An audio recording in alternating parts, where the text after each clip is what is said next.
Olá, meu nome é Ludwig von Mises e hoje irei explicar o que é a inflação. Quando no século XVI as reservas de ouro e prata da América começaram a ser exploradas pelos colonizadores, enormes quantidades desses metais preciosos foram levadas até a Europa.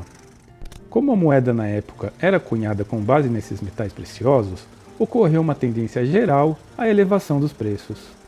Do mesmo modo, quando em nossos dias um governo aumenta a quantidade de moeda na economia, a moeda perde seu poder de compra e, por consequência, os preços tendem a subir.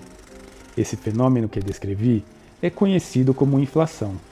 Infelizmente, alguns preferem ver a inflação não como um aumento na quantidade de dinheiro, mas como a elevação dos preços, que é apenas uma das consequências da inflação. A revolução semântica é uma das principais características dos nossos dias, e ela também tenta alterar o significado de inflação, fazendo com que muitas pessoas chamem de inflação não o grande aumento de oferta da moeda, mas sim uma de suas consequências, a tendência generalizada do aumento dos preços. Essa revolução semântica está longe de ser inofensiva. Representa um papel importante no fomento das tendências populares em favor do inflacionismo. Veja que com essa revolução não existe mais um termo para designar o que a palavra inflação significa. É difícil combater uma política que não tem nome. Os homens de Estado e os escritores não têm mais a possibilidade de recorrer a um termo que o público geral compreenda e possa ver o problema de se emitir grandes quantidades adicionais de moeda. Outro inconveniente consiste no fato de que muitos inflacionistas passam a dizer que combatem a inflação quando na verdade a fomentam. Veja, se inflação é um aumento de preços, um leigo pode ser convencido de que isso é culpa da ganância e oportunismo dos empresários que querem lucros cada vez maiores. Mas, se inflação é a enorme expansão da oferta monetária, então a culpa recai sobre os governos e seus respectivos bancos centrais por abusarem do monopólio sobre a moeda. Repare que não é incomum ver políticos e até mesmo economistas defendendo que não existe relação entre a expansão monetária e o aumento generalizado dos preços. Ora, nas condições tecnológicas atuais, nada seria mais fácil do que fabricar pedaços de papel e imprimir sobre eles determinados valores monetários. Nos Estados Unidos, por exemplo, onde todas as notas têm o mesmo tamanho, imprimir uma nota de $1.000 não custaria mais ao governo que imprimir uma nota de $1. Bom, vamos viajar no tempo e retornar ao século XVIII, quando se fizeram as primeiras tentativas de emitir cédulas bancárias e atribuir-lhes a qualidade de moeda corrente. Muitos governos acreditavam que os banqueiros detinham alguma fórmula mágica que lhes permitia produzir riqueza a partir do nada. Alguns anos antes da Revolução Francesa, quando a França atravessava problemas financeiros, o rei procurou um desses banqueiros engenhosos e nomeou-o para uma função importante. E assim, Monsieur Necker, pai da famosa Madame de Staël, tornou-se o primeiro ministro das Finanças, e todos esperavam que resolvesse os problemas financeiros do país. Necker decidiu enviar dinheiro aos colonos da América, para ajudá-los na Guerra de Independência contra a Inglaterra, mas ele fez isso sem elevar os impostos. Aquela, sem dúvida, era a maneira errada de procurar resolver os problemas. O que pretendo demonstrar é que não existe fórmula mágica.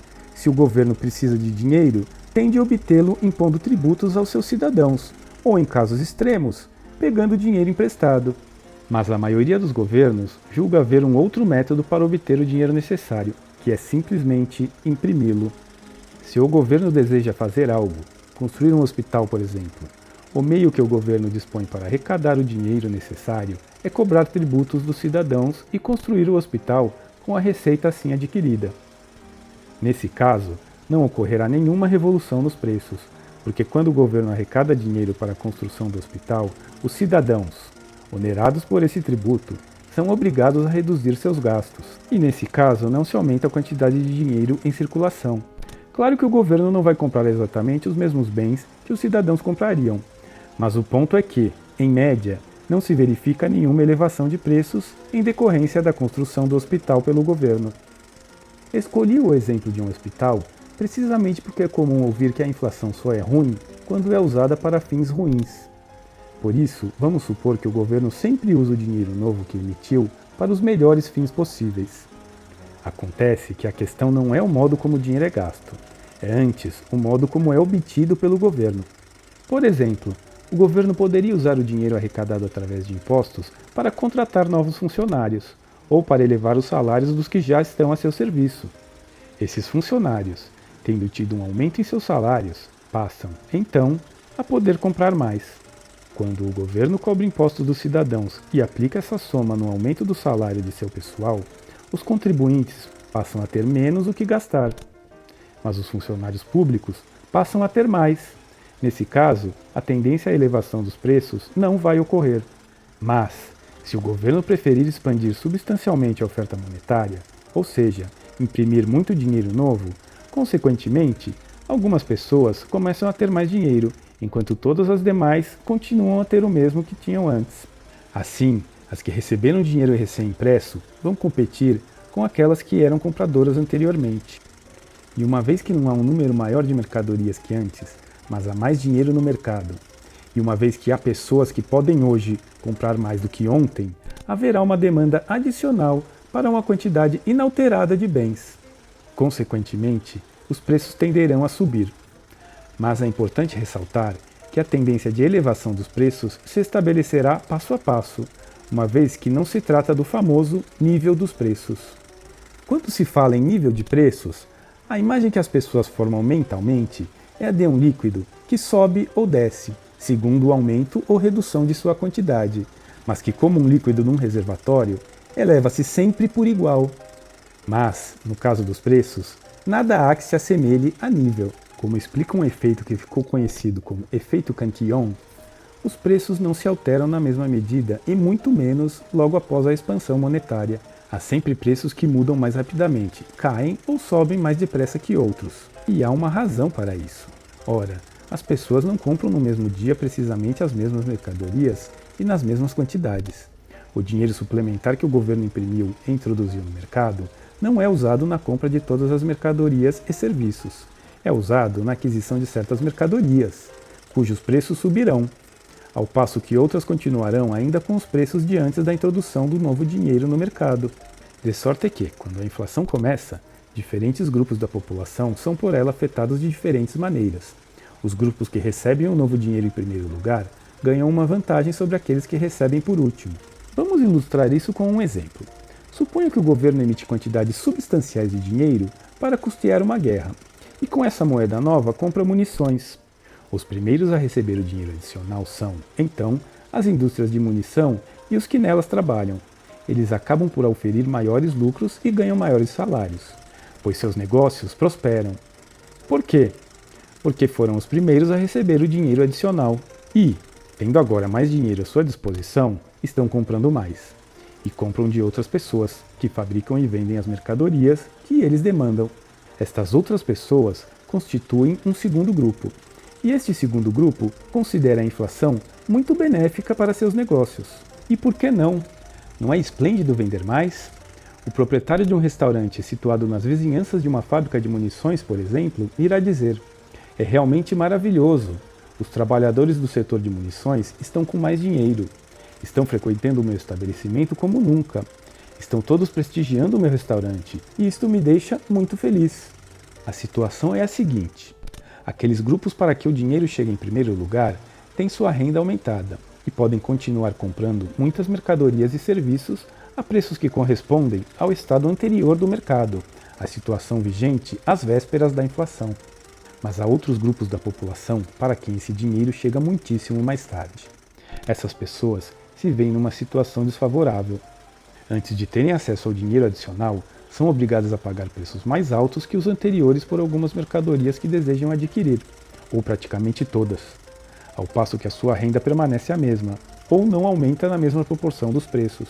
A cada momento, portanto, são diferentes os grupos da população que estão sendo diretamente afetados por ela. Para alguns deles, a inflação não é tão má assim, e eles chegam até a defender seu prolongamento. Aí vem um outro problema. O governo tende a preferir a inflação que um aumento dos tributos, pois aumentar os impostos é uma medida extremamente impopular. E temos casos de revoluções que se iniciaram por conta de um aumento de tributos, Enquanto a inflação, por outro lado, não é tão impopular assim. Mas é claro que a maioria dos políticos não vai dizer que vai adotar a inflação como um método. Os procedimentos técnicos empregados na produção da inflação são muito complexos, o que faz com que o cidadão comum, que não tem tempo para se aprofundar no tema, acabe por não perceber quando a inflação começa. Não é fácil simplificar temas tão complexos. E eu certamente não teria escrito trabalhos enormes sobre esse tema se eles fossem tão simples quanto parecem sê-lo aqui.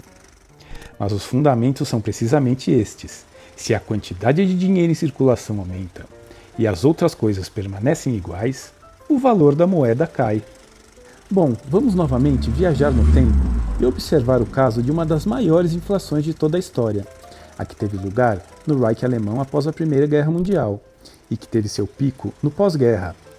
O governo, como era esperado, não anunciou nada, simplesmente fez o Banco Central imprimir mais dinheiro.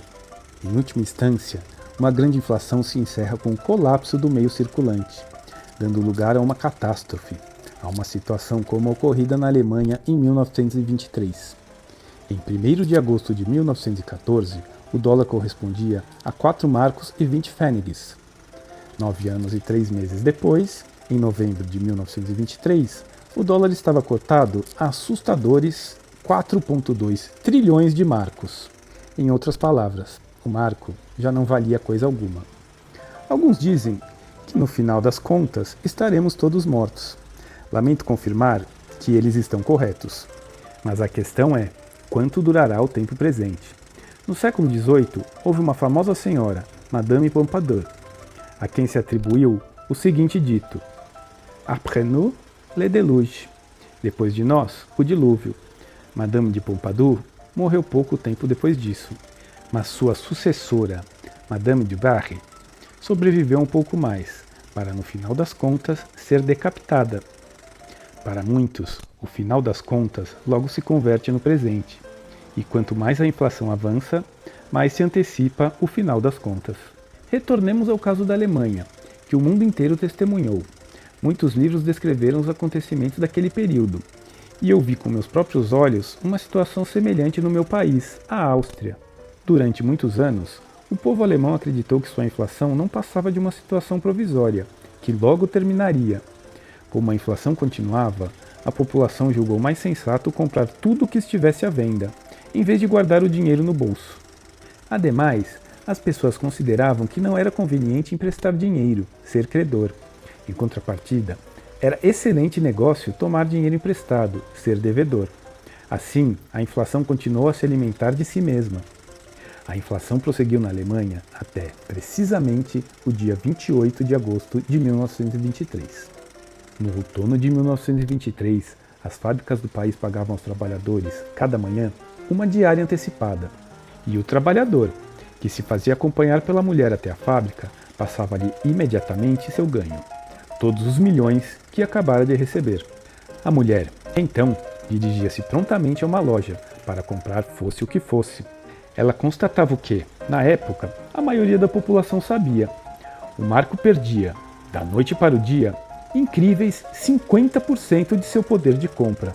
O dinheiro derretia-se nos bolsos do povo, como uma barra de chocolate sobre um forno quente. Essa fase final da inflação alemã não durou muito tempo. Depois de alguns dias, todo o pesadelo se encerrara. O marco perdera todo o valor e foi preciso estabelecer uma nova moeda. Devemos lembrar que, no final das contas, poderemos estar todos mortos. Aliás, não restam dúvidas de que estaremos mesmo mortos. Mas deveríamos cuidar de nossos assuntos terrenos, neste breve intervalo em que nos é dado viver, da melhor maneira possível. E uma das medidas necessárias para este propósito é abandonar as políticas inflacionárias.